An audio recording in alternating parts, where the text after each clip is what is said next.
What happens when two dudes, one a retired Navy SEAL commander in Colorado Springs, and the other a hippie meditation teacher in New York City, get together to discuss living mindfully?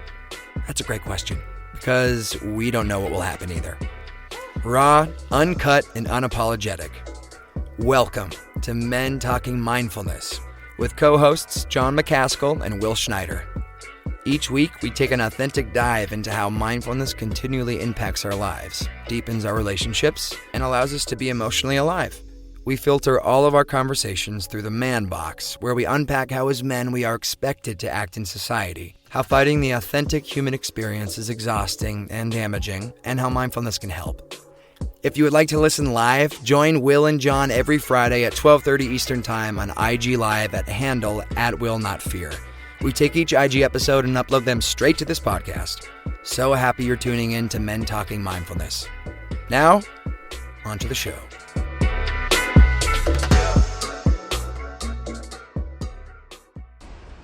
Hey, welcome back everybody to Men Talking Mindfulness. John's going to jump on in a moment like he typically does. And today we're going to talk about pride and being proud and the man box and the struggles that we have with our pride and how it can actually be very beneficial for us, and making a distinction of how it actually can kind of wreck more of our lives and our relationships. So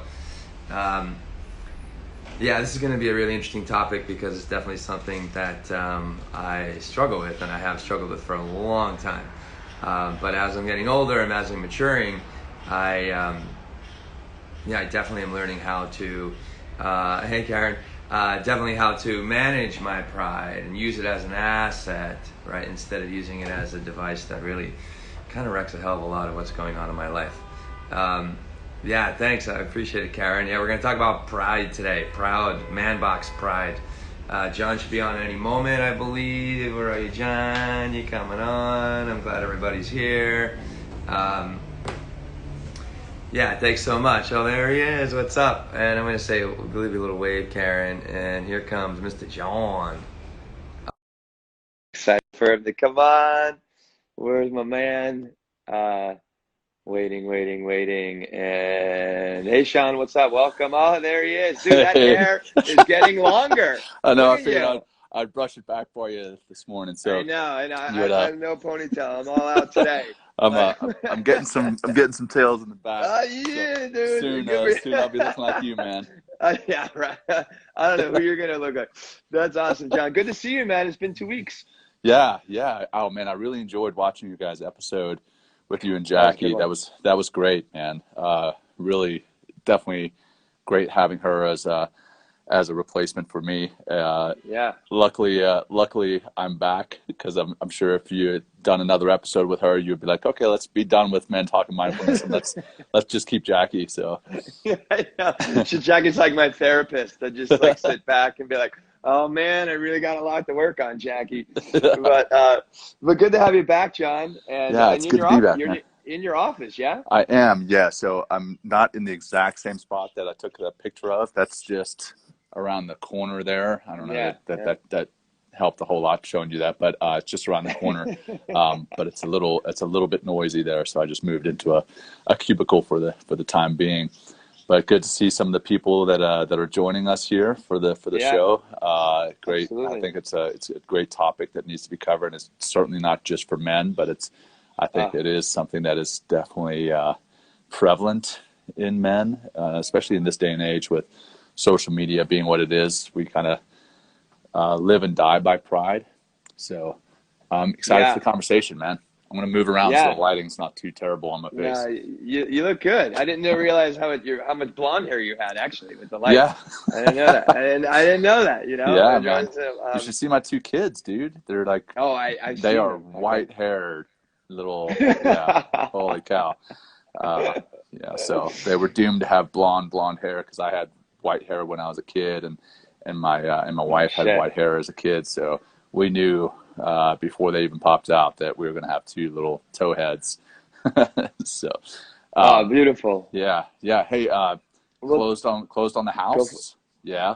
on my end. Yeah, I was gonna ask you. Oh yeah, my God! yeah. So Congratulations, man. So when's the one move step. in? What's the next steps? So the next week we're going to spend. I'm flying out to Virginia to pack up the stuff that we have in storage out there, and then that'll be in a moving truck for a couple weeks. But we're hoping to at least partially start moving in next weekend. So maybe for next show it'll be the day before we move in. So we'll see.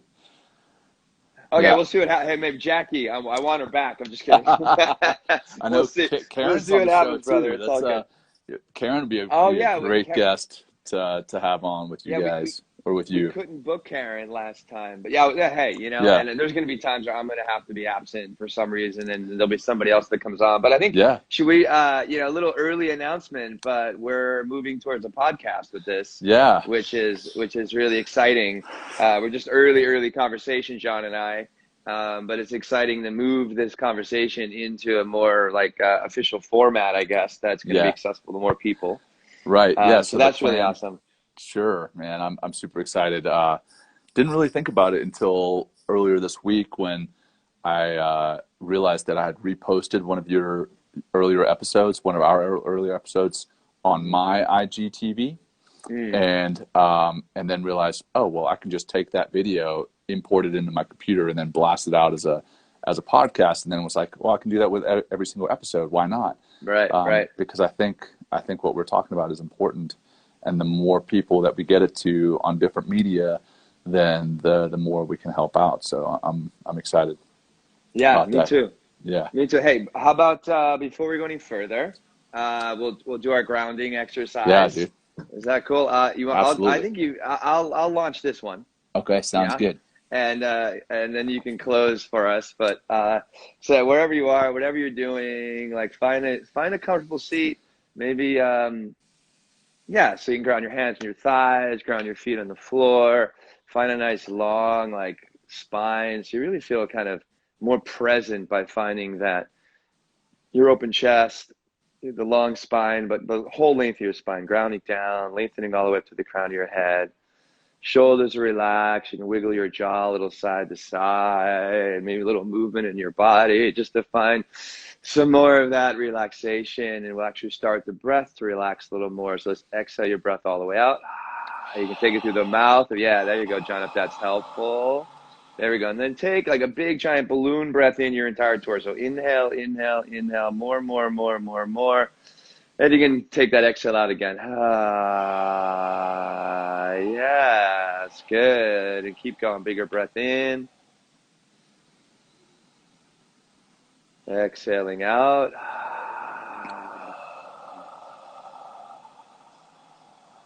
Good. And a few more of those. Bigger breath. Bigger, giant balloon. Exhaling out. Let's go. Make some more contact. Hand across your chest, hand in your belly. Bigger breath in. Good. Let that go out. And one more inhale. And let that go out. Yeah, good. And just stay here with your breath for a few moments. And just notice how you're feeling now. Just taking those 5 simple, very deliberate breath cycles and just kind of tap in to yourself here and now.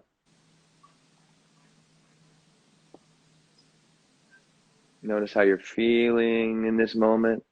And whatever it is, no judgment, it's just there.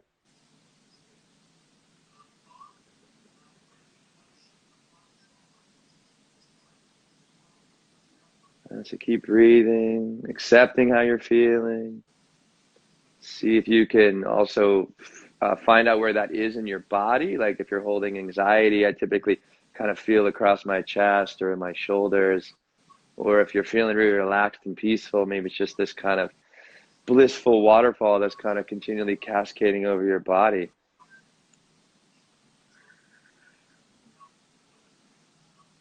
Great. A few more breaths here. Just feel the grounding of how simple our breath can be to make us more present and to really step back from our feelings and just drop us into this moment. The calmer and smoother your breath, the more calm and relaxation you're going to experience.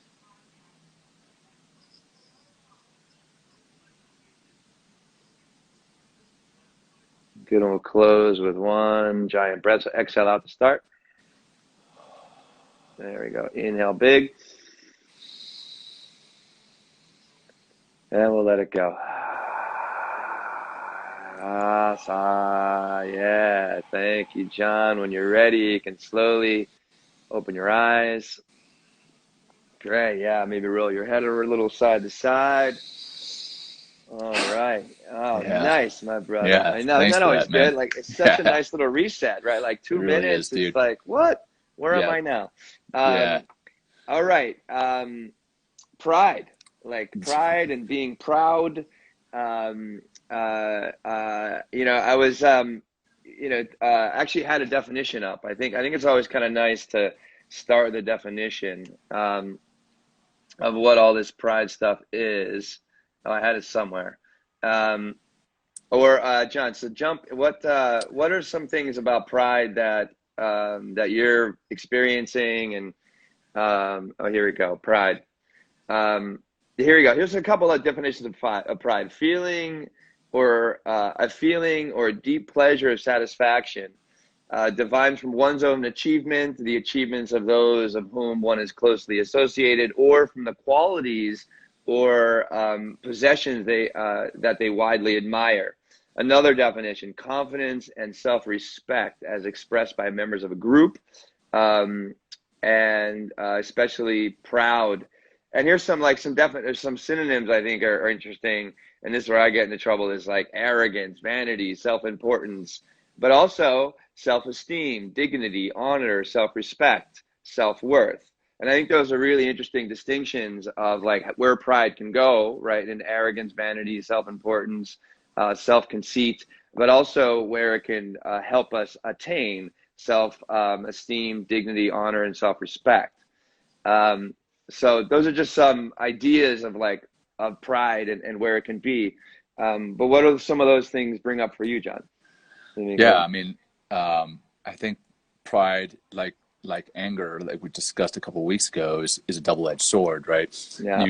The first part of the definition there essentially was self-esteem, or right. different words for self-esteem. Having pride in your own accomplishments, having pride in something that you've done. Right. And I think that's important to have. Absolutely. If you don't have any pride, if you don't have any self-esteem, you're going to get walked all over. You're not going to even want to strive to do anything. But then if you have too much pride, it can really interfere with relationships. It can interfere with admitting that you're wrong with something. Yeah. I know that I've found that in relationships throughout my life. I will find a point where I'm arguing about something, and it's only my pride that is continuing me, that is making me continue in this argument, because I want to be right. I want to be right. And then when I take a step back, I'm like, hey, is being right in this argument so important that it's worth hurting somebody else's feelings over? Is it so important that I will prove that I'm right, but that person is not going to think the same way of me for the rest of our lives? It's not most of the time, right? No. So I think, like I said, pride is a feeling that we can use to better ourselves. It's a feeling that we can have, that we have more self-esteem in ourselves, more self-esteem in the organization that we're a part of. Not self-esteem, but rather pride in the organization that we're a part of. Like I was proud to be in the military, and that's not a bad thing. Having served, that's something that I should be proud of. That's something that anybody listening should be proud of. Right. Having gone to school and accomplished certain things, or having accomplished certain goals, set a goal and accomplish that. That's something you should be proud of. Yeah. But when it comes to building up an ego that gets too much, or gets to where your part of a conversation turns into an argument, and it becomes so important to win that argument, then your pride is getting in your way. Yeah. So I think that is what we should talk about today, and how we can manage pride, in that we should have that some level of pride, but we shouldn't take it to the point where it hurts other people or hurts relationships that we care about being a part of. Yeah. So Yeah. yeah, that's definitely where I've seen it affect my life. I mean, my previous marriage, I don't know how many times we got into arguments that I just felt I needed to win the argument. Yeah. And For then pride's sake. yeah, and afterwards, I was like, all right, I won that argument, but what did I get from it? Right. It's stupid. So Right. Yeah. yeah. What about yourself, man? Well, there's I started like to dig into this a couple hours ago and thinking about it throughout the week, and this is definitely something that I have struggled with. I mean, for sure, and it's I've gotten a lot better as I'm getting older and maturing. Like I was actually talking to one of my best friends. He's known me since I'm 18, which is a long time. I'm 47 now. It's almost 30 years, right? We've had this relationship, and he's married, has a bunch of kids. He's in California. He's doing great. But we've like known each other. And one of the reasons I think that we got so close, and he might watch this later, this is Tom, this is a shout out to Tom, is because we took pride to the extreme of arrogance, right? Mm-hmm. So, and that's coming from the place, and I'm getting all like a little heart's race is going up. It's just like thinking I'm better than other people, right? Yep. And I think that, and then I started thinking like, where is that coming from? And I think it comes from a competition as well. There's a sense of like competing with somebody else, the game of who's right. But it's also like, I was fortunate to be able to jump really high, be able to be fast. I was strong, I'm smart, and or at least I think I'm smart, obviously. And then thinking I'm better than somebody else because of all the things that I've been able to accomplish and all the achievements I've had, and all these little records and shit that I set, in certain aspects of my athletic life, and and just getting into that kind of puffy chest. It's just like, oh, look at me, look at me, look at me. Yeah. And it starts at a young age, and I feel it also comes from where it's come from me. Right, is my upbringing, my dad. In some ways, here comes my dad again. Just like that whole idea of competition and kind of like crush your competition. And part of that crushing my competition is like just trying to overpower them with my pride. And it is not something that, I mean, it's really, it's interesting to talk about it. I mean, I feel like way vulnerable and way exposed, but that's how I begin to understand how I can make different choices and do different things, and actually not get into those relationships or have relationships with other people where I feel like I'm just better than them. Sure. And I remember my brother when I was like, God, I can't believe I admit this. When we were, I was like 20, 21, we used to work at the same like college job in this factory, and we worked together, and we worked pretty well together, but like, he's my older brother, and we're really like very like always kind of seemingly butting heads. I'm trying to solve that problem. I have to be met halfway, but I remember him saying to me the one day, and I don't know what happened or why he said this, but we were just working together, and I was just being an asshole or something. And he looks at me and he goes, "You think you're better than me, don't you?" And I was like, boom, like he fucking nailed me. Yeah. And I was like, yeah, I do. And I was like, and proud about that. And wow. And like, that was like so long ago. And in such a different time in my life. But that's like, and I think that moment is still actually a struggle within a relationship, not that moment, but that whole idea of like, like I'm better than him, or he's better than me, or always trying to stay in that game of who's right. And ever since then, and definitely like the last several years, I've just been trying to like put down, the weapons or put down all the, that front that I kind of put up in a lot of ways, to kind of just get on to another level of our relationship where we actually kind of support and really hang in there with one another. Nice. And it's not easy. Because we both, again, we have to meet each other kind of halfway. But that's like, those are some of the struggles I've had. And I actually, with my friend Tom, that I'd known from, that I talked about earlier, he would always kind of talk about my arrogance. And one time, he sent me a bike pump, right, in the mail as a gift so I can continually blow up my ego. And I was like, wow, thanks, man. Tom. I know that's my friend. He's but keeping you in check.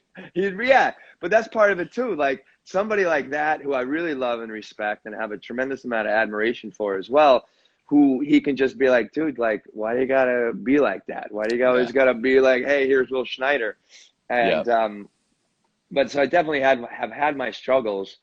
But also on the other side, you talked about, I really do love and very proud of the work that I do and the things that I do and how I help people. Sure. A lot of rightfully so. Thank you. And I think like the self-respect you're talking about, that self-respect keeps me showing up, especially when things get challenging. Keeps me on meditation practice. Keeps me working in a very diligent and tactical way, so I can really do a lot of the things that I want to do. And that's like, those are some of the things that I've worked with as I kind of hang my head down, because it's like I'm a little bit shameful, as far as like who I was, back in the day compared to like who I continually want to see myself as, and growing into that person continually, but trying to, or always working against that younger self with that arrogance that is kind of still in there in some ways, and just trying to be as vulnerable and open and available as possible, and understanding my weaknesses are part of also my strengths in some ways, when I'm able to see them and work with them, and continually work to overcome them. So those are like, that's some of the stuff with pride that has definitely challenged me, I think my whole life, really. Same here, man. So you hit on a couple of great points, and I'm going to try to retort on some of them and try to remember all of them, because you hit so many great ones there. First off, you used the word arrogance, and I think that's where the dangerous things get dangerous, right? Is when you start moving from being proud or having a level of self-esteem to suddenly being arrogant, and that's a fine line. I mean, you could just step over that line very easily. And I think also you hit on family and kind of the father or the father figures that can really almost develop that sense of arrogance in you. So you mentioned with your brother how he had kind of called you out on you thinking that you were better than him. I know. It's like, cool. So like a dagger right to the heart. I was like, shit. Called you out, and your buddy who sent you the pump, right? but I had a similar not experience where somebody called me out for thinking that I was better than them, but I have 3 older sisters and 1 younger brother, and we've all had successes in some form or another in our lives, but in a way, I've kind of been I especially don't want to sound conceited or arrogant as I'm trying to tell this story, but I've been successful, right? I went to the Naval Academy, in the SEAL teams, did well, got an undergraduate and master's degree, whatever. I'm not trying to beat my chest, but I'm saying I've done some decent things. And at one point, there was a point there where I was like, hey, I'm the best kid. I'm the best of the 5. And like in my mind, I was literally thinking that. And then I was like, John, who are you? Why are you? Come on, freaking eat some humble pie, take a step back. They've all succeeded in different ways. Like my sisters have been amazing mothers, amazing wives, and all had jobs on top of that. And the whole time that I was, for a good portion of my time in the Navy, I had no children. I was deployed, so I was away from my first spouse, and I was very much focused on John and John only. And that's why I was able to accomplish some of these other accolades, if you will. And looking back on it, I'm like, well, what if I'd had kids at a young age? Would that have been possible? And would that have been something that I would be proud of? Absolutely. I'm proud of now. I'm proud of my kids. I'm proud of the father that I am now. And it's just, you have different accolades, and you shouldn't stack them against like my accolades stacked up against somebody else's accolades. We shouldn't be doing that. Right. Yeah. And that's where the arrogance comes in, is when you're comparing your accolades to somebody else's. Yeah. And then going back to the father figure, you mentioned your father. My father has always been proud of me. I was a runner in high school, ran track and cross country, and I did fairly well. And he was a runner when he was in high school. So, automatic, hey, great job, son, patting me on the back. But then on top of that, my coach, he was like my second father. I looked up to him tremendously. I still look up to him, still stay in contact with him. But we would go during the summer, we would go to a running camp. So I grew up in Louisiana. I went to a running camp in Brevard, North Carolina. And our coach, we would go running with all these other kids from different schools all over the country.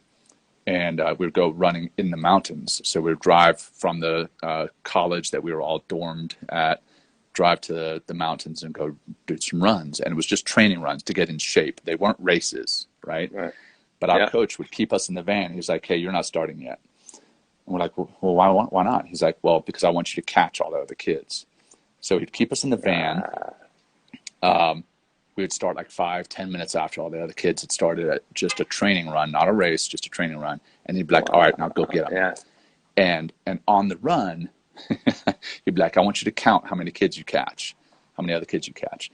And we'd run and be like, one. As we passed him, this is how bad it was. As we passed him, we would count out loud. 1, 2, 3. And at the end of the training run, be like, yeah, I caught 37 kids or whatever. And we're like, yeah, I'm proud, high-fiving the rest of the team. And that developed a sense of pride, developed a sense of camaraderie and community, and we were a freaking phenomenal team. But looking back on it, I'm like, what were we doing? We were really building our ego, not just our pride.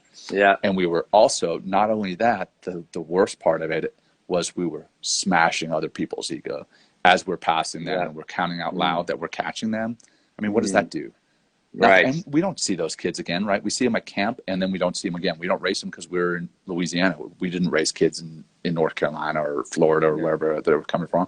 So there's really no need in smashing their ego, but that's what we were doing. And we felt good about it. And so I think going back to that father figure, I think a lot of the time father figures can be coaches, can be teachers, and a lot of the time they can have the best of intentions in developing a sense of competitiveness in a sports team, in an academic team, in whatever. And that competitiveness can lead to arrogance. And that's where we were. We were, like you were talking about your basketball teams and the records that you held. We held records as cross country. I mean, some of the records that we set in 1996 still stand in that high school. Wow. Yeah. And I'm proud of that, but I'm not arrogant. But I was arrogant about it before. So I think we just have to be very intentional about paying attention to which side of that line we're on. Are we on the arrogance side or are we on the pride side? And I think that can be done. I mean, again, what are we talking about? Men talking mindfulness, right? That can be done through being mindful of where you are, what it is you're doing, what it is you're saying. And it also comes back to one of our previous episodes in talking empathy and compassion. If you're really arrogant, how can you be compassionate? If you're really beating your chest with pride, how can you put yourself in somebody else's shoes and feel what it is they're going through?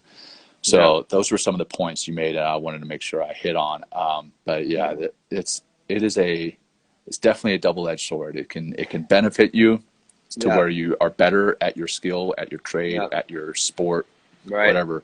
But it can also hurt you in the long run. Oh yeah, the other thing I wanted to hit on was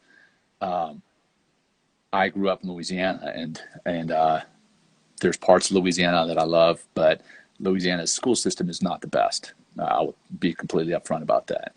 And I went from Louisiana school system, where I had kind of been for lack of a better term right now, kind of a big fish in a small pond.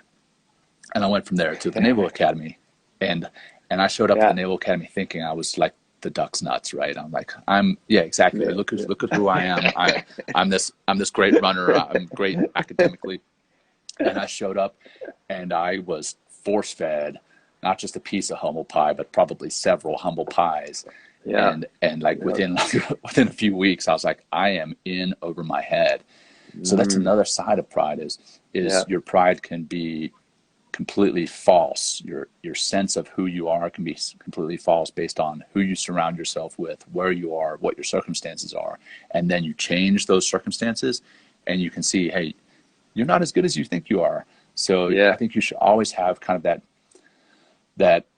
mental check in place. Hey, maybe you're not as good as you think you are. You could always be better. You could always be nicer too. Yes. And you could always be better for those around you. So more compassionate, more empathetic. So the arrogance, dangerous, pride can be important, but as soon as you cross that line, it can be super dangerous.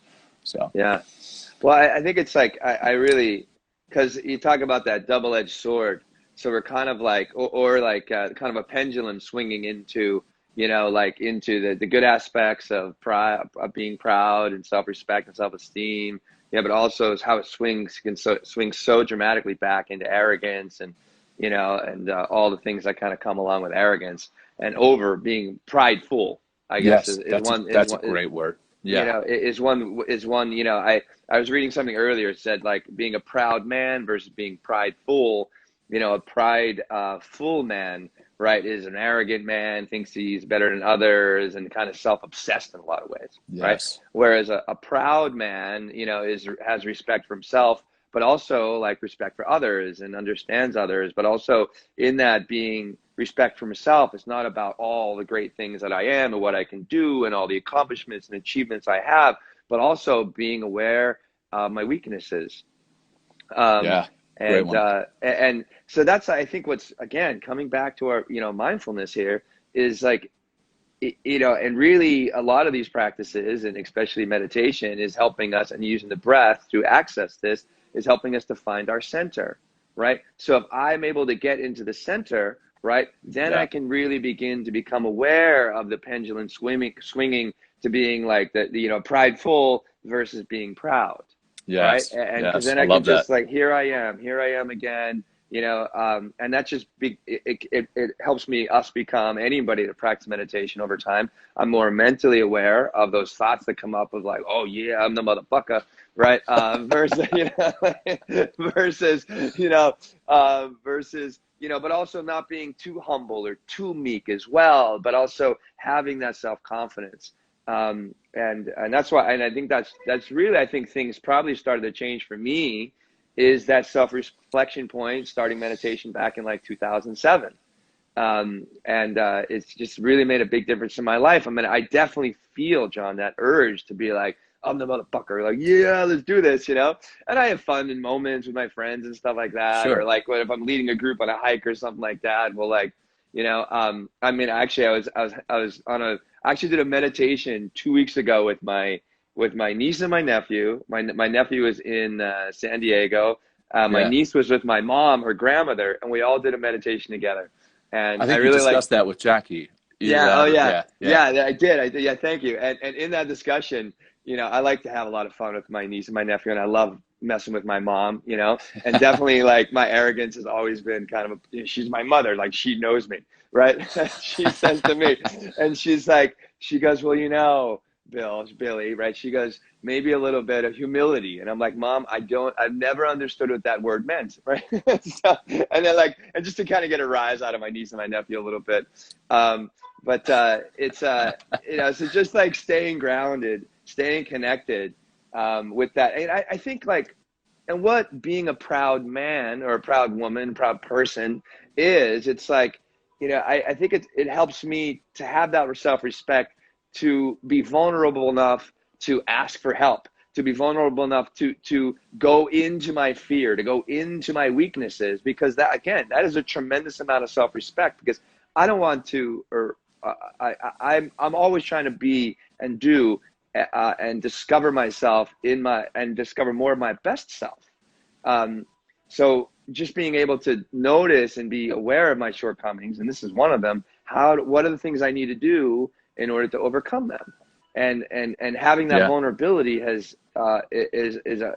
vulnerability is coming up again, And I think it's really interesting what you talked about again, the competitiveness, how it really makes us that prideful self that can get lost in swimming in arrogance and like again, you said crushing other people, right? Like and that what was is a that? sense of pride even. Like Yeah. I felt good about crushing somebody else's ego. I mean, come on, really? Yeah, right, Yeah. right. And it's like, and it's, but what's, I'm sorry, you cut out there sorry, for the finish. I'm sorry. Yeah, no. All I said What were was you I saying? felt I actually felt good about crushing somebody else's ego. That's where I was in that high school cross country team, and that's toxic. We're going back to that whole toxic masculinity. That's where I was. Mm-hmm. I was in that toxic masculinity. So Yeah, that's all I was saying. No, it's I wrote some other notes down here next to the whole quote about the bike pump. And it says, that was so funny. My buddy said that. Oh my God, he's such a Good riot. for him. Yeah, I know, right? And then Yeah. like and then like I was a big basketball player.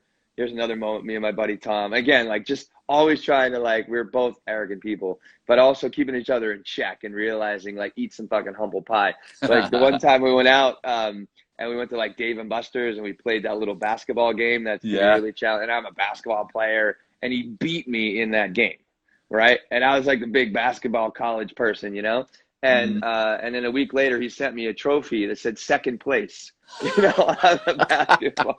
I was he's like, great, man. yeah, I want to meet this guy. Oh yeah, Tom. Yeah, he's. I talked to him last night. Great guy. But I mean, but also this being a proud man.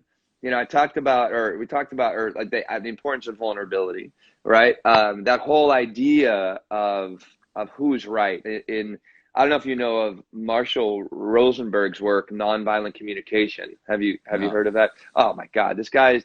I forget. I think back in the 70s, 80s, he really amazing, like incredible body of work about how to literally nonviolently communicate with other people. And one of the pillars, or one of the things that he brings up for us to be aware of, is this game of who's right, which you talked about.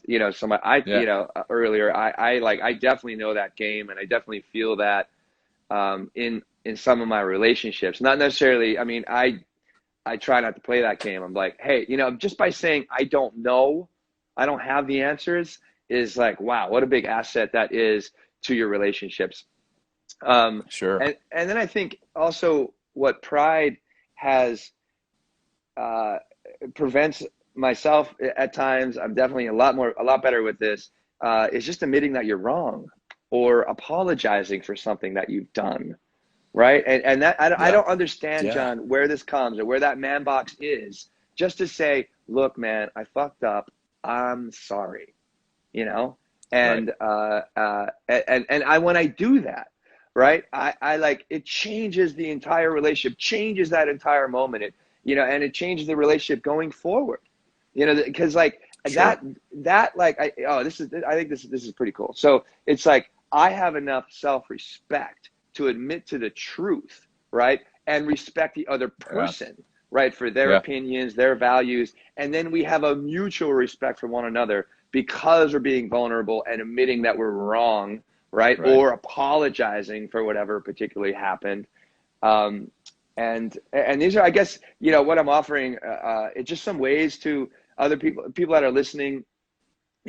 Where in your life are you seeing yourself, playing the game of who's right? And what if you flip the script and just listen and be open and vulnerable, admit that you don't know, but also apologize or even say that you're wrong?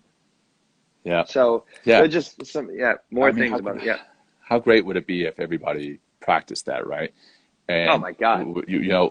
In this day and age, I don't watch a whole lot of TV anymore, but when I do flip on the TV, you've got one news network against another news network, and they're preaching one side, Republican versus Democratic, or vice versa. Yeah.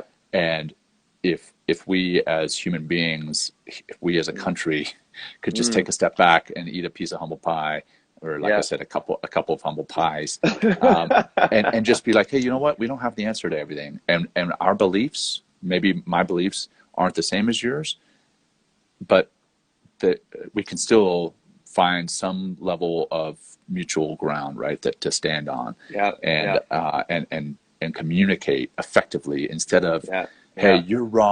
wrong, Yeah. and belittling one another.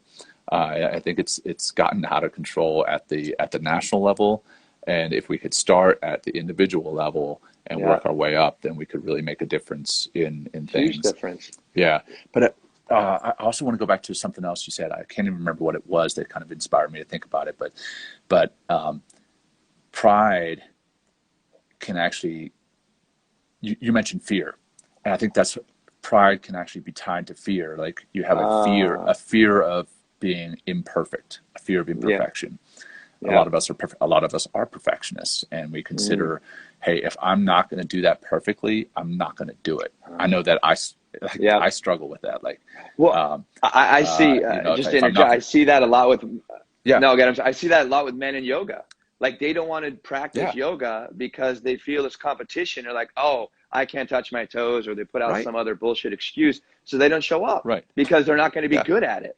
But anyway, I'm yeah. sorry. Like I see that And a well, lot I with mean, so many I'm one of men. those guys, right? Not so Yeah. much about yoga, but like if there's a competitive sport and I haven't played it before, Mm. I haven't played it before, right? Mm. And I expect, I'm like, okay, I have to be perfect at it day one. Like, like I don't golf, right? I don't golf, Yeah. but I've gone and I have golfed. And Yeah. as soon as I stand up at that first tee, I'm like, okay, I have to be perfect. I have to knock the shit out of this ball, and it has to go perfectly down the fairway, and I have to, get a hole in one. And I'm like, and I build this up about myself, and then I Yeah. freaking, shank it. Shank. Yeah, and I'm immediately like, I feel this sense of burning in my face, the physical sensation. I'm like, it's embarrassment Mm. because that pride, that ego has been damaged, and that I think sometimes causes this state in our minds where, hey, you know what? I'm not even going to try anything new because I have a fear of failure. So Right. that extension of those emotions that I felt or I feel on the golf course, that extends or can extend into our lives in other worlds. Like, hey, I want to try a podcast, but I'm afraid of failure, so I'm not going to do it. Mm. Or Right. Right. I want to try a new job, but I'm Right. proud Yeah. and I have no idea what I'm doing in that other world, so I'm not going to try it. So I think a lot of another side of where pride gets dangerous is it actually limits us from trying new things and experiencing new horizons, Yeah. pushing ourselves past those Yeah. horizons. So that was a very Yeah. interesting Yeah. word that you used that kind of just made me think about how pride, Yeah. yes, it's good for us to a point. It becomes dangerous when it becomes arrogance, but it also becomes dangerous when Yeah. it causes fear of Yeah. failure.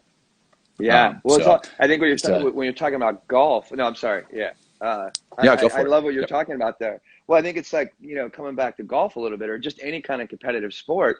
It's not about. I mean, it's a lot about you competing against yourself, or actually competing against your ego, right? To Oh, be like, I'm totally. going to kick ass. But then you're on the golf course, there's other people, and other people see you fail, right, and fall Right. down and fall short of the goal, and then that adds even more to that wounded ego, Yeah, and and it's like you're like, oh no, now they know I'm not perfect, which is yeah. ridiculous. Oh, I know. I'm a Yeah, human being. Oh no, now they exactly. know I'm a human being. So Yeah, yeah, yeah. Like I actually, so my dad golfs a lot, and I don't golf that often. I've been out, like, I don't know how many, maybe a few dozen times over like the last 20 years or something like that. I live in New yeah, York. Like there's like it's $300 around here in New York. Like I'm yeah. just showing, like, it's ridiculous. So but I actually have like a little chip and putt that I try every month, or every couple of months, with a friend of mine. We go out near, like, actually Met Stadium, uh, and have a beautiful little 3-part chip and putt. And I've noticed, like, about 2 years ago we started doing this, and I noticed like how that, and it's just about maturity. It's definitely what's helped me mature is my meditation, the mindfulness, like, and really going deeper into the parts of me that I want to strengthen, like my weaknesses. Um, so I remember playing golf, and I just had, instead of beating myself up or like feeling like a failure, and I'm shanking left or right, like literally I would shank or whatever. I'm like, well, at least the ball is moving forward. At least I'm going out there. You know what I mean? Yep. And I just had such a better game, you know, and such a better time. And also like, and this is like, I remember marking this scorecard. I was very proud of this. Like, so the first few holes, like I don't golf very often, like I said. So it's just like, oh my God, everything was a mess. But because my self-talk was like, hey, at least I'm moving forward. I'll do better next shot. I'll do better next shot.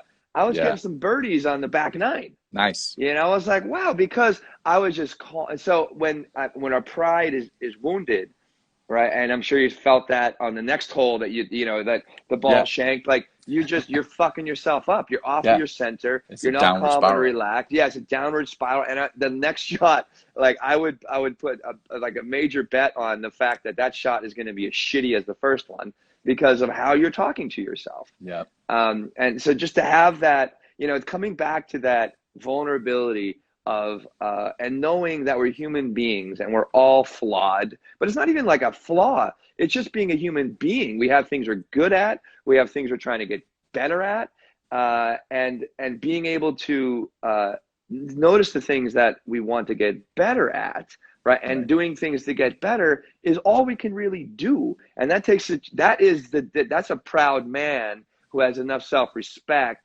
to do that the needed self-reflection in order to make the changes to improve in some capacity.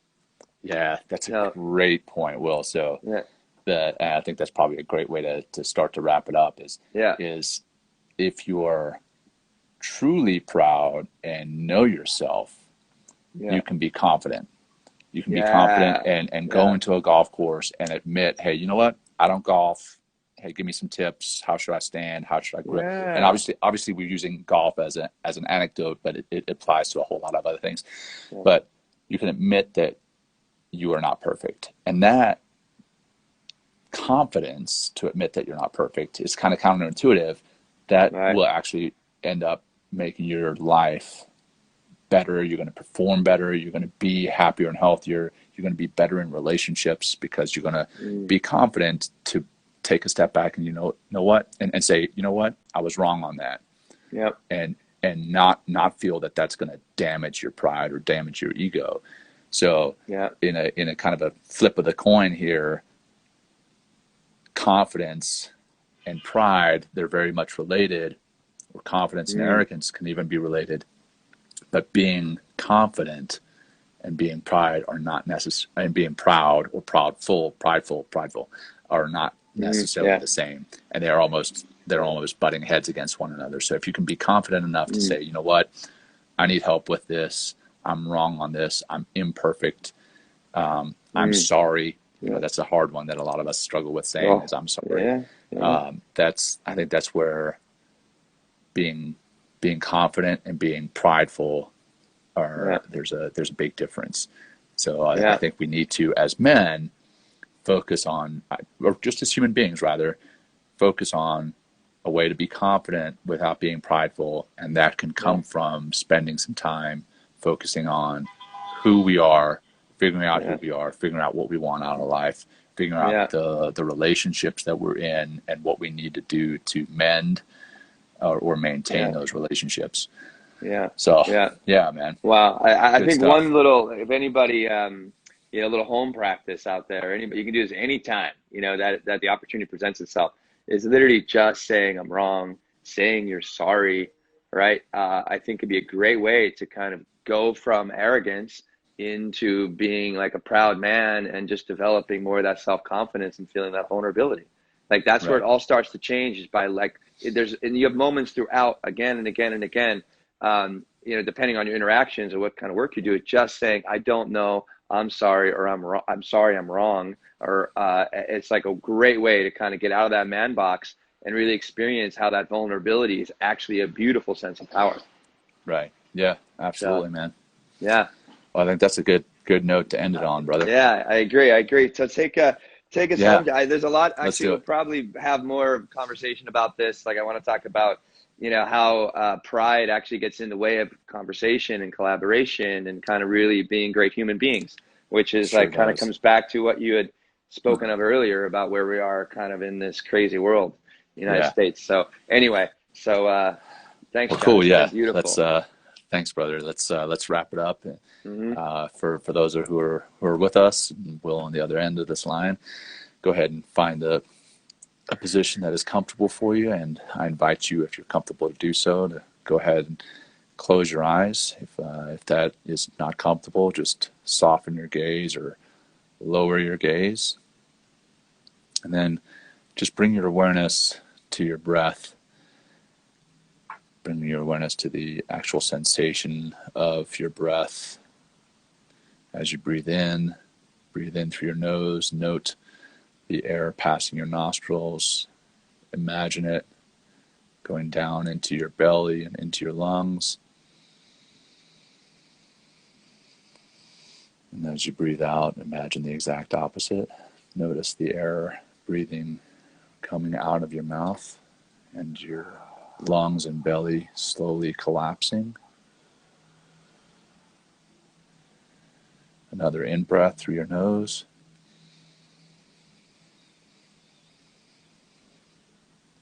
Hold it for a second. Let it out through your mouth.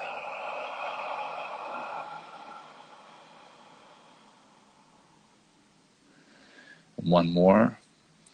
Deep breath in. Hold it. Let it out through your mouth.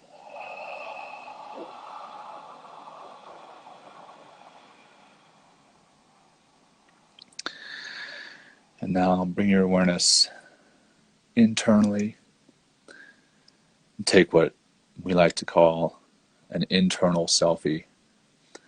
An internal selfie of what it is you're feeling and who it is you are, what it is you look like on the inside, the emotions, the sensations, the experiences, and realize that you are a human being, and as a human being, we have imperfections. And with pride, or being prideful, that in and of itself is an imperfection.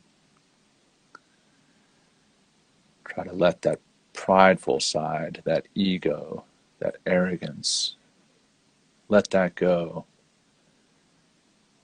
And rather think about being confident enough to acknowledge and even express your imperfections.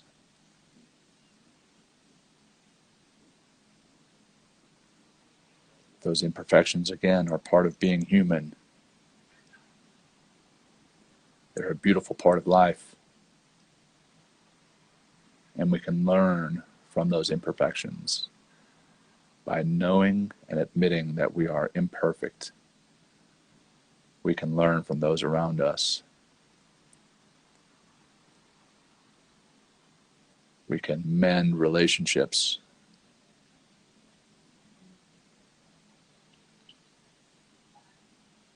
And we can ultimately progress in this life in a much more healthy fashion.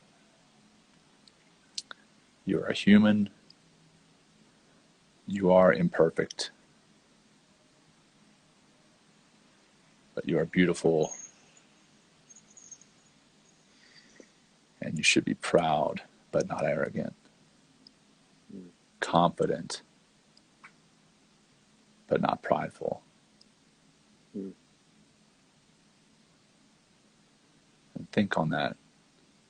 Think on that for the next 20 or 30 seconds as you just take that internal selfie of who you are and who you want to be.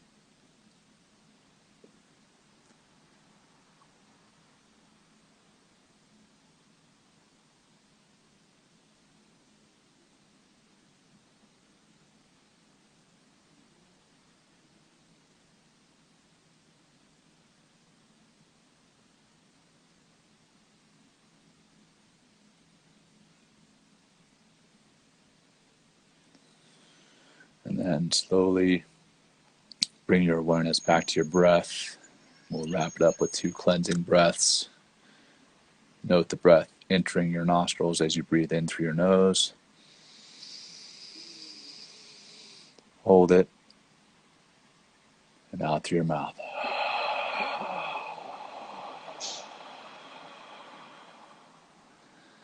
One more. In through your nose. And out through your mouth.